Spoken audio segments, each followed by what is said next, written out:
Hi guys, and welcome back to another YouTube video. In this video I'll be going through my AFL Fantasy mid-pricer and rookie Ruckman and seeing how if any of them are actually truly an option, or whether, like me, you guys are just going to go for set and forget options out of two of the three of them being either Witsy, English, or Bro Marshall. Or maybe you pick one of the Melbourne Ruckman in Gorn or Grundy, but I doubt that's going to be a good option in itself.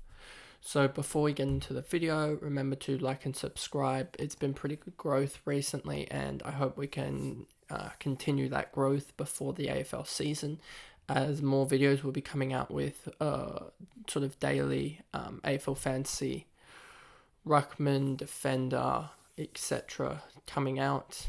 And then we've also got other videos such as Team Reveal, which will probably come out Thursday. So now on to the screen here. So as again, we'll go through those options and we'll see which ones are actually good choices or not. So first up is Luke Jackson, and surprisingly he's 8.6% owned. I don't know why he's at that option. Just don't know why he's at that percentage owned. I don't feel like he's a good option. And I think he'll even play less time in the ruck than what he did at Melbourne. And therefore, I don't think he gets the points that we need him to necessarily get. And I just don't think he's a good option as he's almost going to be playing as a key forward role, and they tend to not score that well, especially if he can't kick a lot of goals, because that's where a lot of their points, a high percentage of their points come from. So that's why I don't think he'll be a good option. I just think he probably scores 71 or so again. He doesn't change much, maybe 5 points either way, but he doesn't have that massive increase that we sort of need from him. Next up is Scotty Lycett, and I hope no one was watching. Hope no one watching this video is actually still on Scotty Lycett as an option, as he seems utter trash AFL Fantasy related, as he scored 45 and has a major injury concern, as you can see, he only played 4 games last year. So I don't know why he's even above 0.5% ownership, and why he's sitting at 2.2. I guess because there's so limited options in the ruck as to why he's actually sitting at that range. But I just think he's a very, very bad option. Next up is Sam Draper in the 500 to 599k range. These are slightly out of order as I did them by team selected. And Sam Draper is he could be an option at 524k. As you can see, he is 7.5% owned, and I think he's a better value option than Jackson or Lycett, but we just don't have the scores to back it up with him. And I feel like he could easily be one that's too big of a risk, as he could easily go 60, but he could also go like 80 or so and make you a little bit of money. But then you also got to think about he's going to be needed a trade in him as well, and it's probably going to cause I guess you're going to have to use one of your rookies on the bench, and it's most likely not going to be able to be a Ruckman rookie to be able to get him up to value. Next up is Peter Laddams, and he's sitting at 1%, which is slightly surprising given that Hickey's supposed to be out for actually a little bit of time. So he is going to be the number 1 ruck. The only thing that I can think that will bring him down in ownership is the fact that he is very suspension prone and injury prone, I guess. And thus, he's also, it's going to be hard for him to increase, I guess, in value, given that he's sitting at 67, and thus he's going to probably be, he probably goes like 85 or so in those rounds, and then that gets his price up a little bit. But then you also got to think that Hickey's very likely to come back earlier than expected, because that's how Sydney run, and how he came back he came back sooner than expected last year, a good 2 or 3 weeks ahead of schedule, I believe. So I guess he isn't really that probably dampers down the stocks of Laddams there. Next up is Ned Reeves, and I just don't think his role will really change. He'll be so you won't see that spike up that you need from him. And you really need for him to go up, it's not going to be time on ground or anything like that. It's literally just going to be output per minute, and I just don't see that happening, and thus he's not really a good option in my perspective. And then we go down to Lloyd Meek in the next section. Lloyd Meek at 4% owned. He really isn't an option anymore, considering he's an R2 behind Reeves.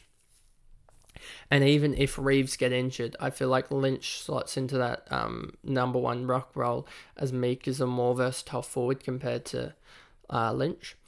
And this, I don't think he gets the nod as a ruckman unless he's a solo ruck, in which I think you'd see his numbers spike, but there's obviously not enough injuries at Hawks for that to happen.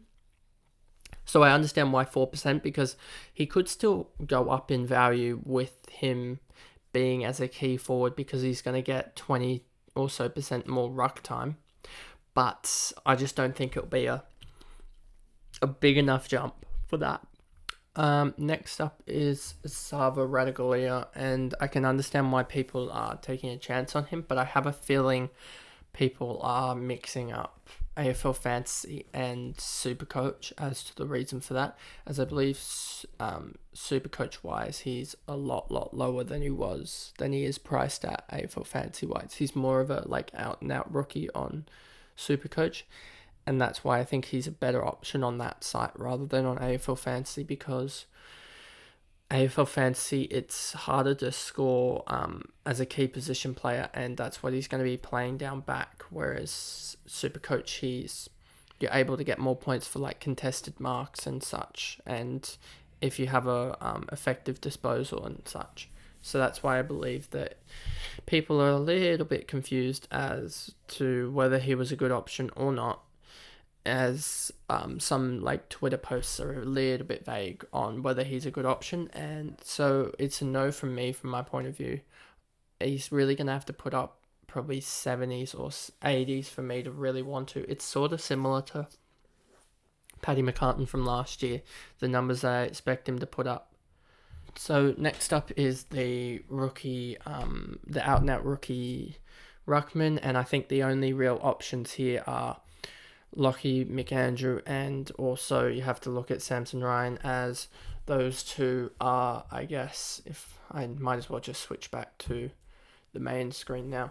Those two are the only real options for us, as they look at an outside chance to play round one. I don't think they will necessarily play round one, just because there's guys that can probably solo ruck, and also at Sydney you have to look at yes, they have Laddams out, but yes, they have Hickey out and Laddams will play, but Reed can also pinch hit, as well as some other of if Logan McDonald could go in the ruck, I guess, and obviously Buddy can't.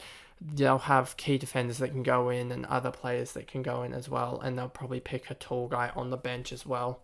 They might even have to pick an Amadi or someone else, but I'm pretty sure Sam Reed will be able to take up the slack that Laddams can't face in the ruck. And they might as well also just say Witz is going to smash them anyway, so they won't necessarily need as good a ruck as an actual out-and-out second ruckman. So that's why McAndrews isn't currently sitting on my team, but if he does get named as an actual round one debutant, which I'm pretty sure he won't now, then he'll probably slot into the utility position that I currently have Matty Roberts on, because I think he might get a game. Samson Ryan looks like he could be a game, and he could be an option just to sit there if we don't get any rucks named, just because if Nank gets injured, which let me just see, I think he played all 22 last year. Nankervis, he played 22 last year. I'm just gonna quickly check here if he's played 22 consistently. Played 16 in 2021, 8 in 2020, 9. So Samson Ryan could.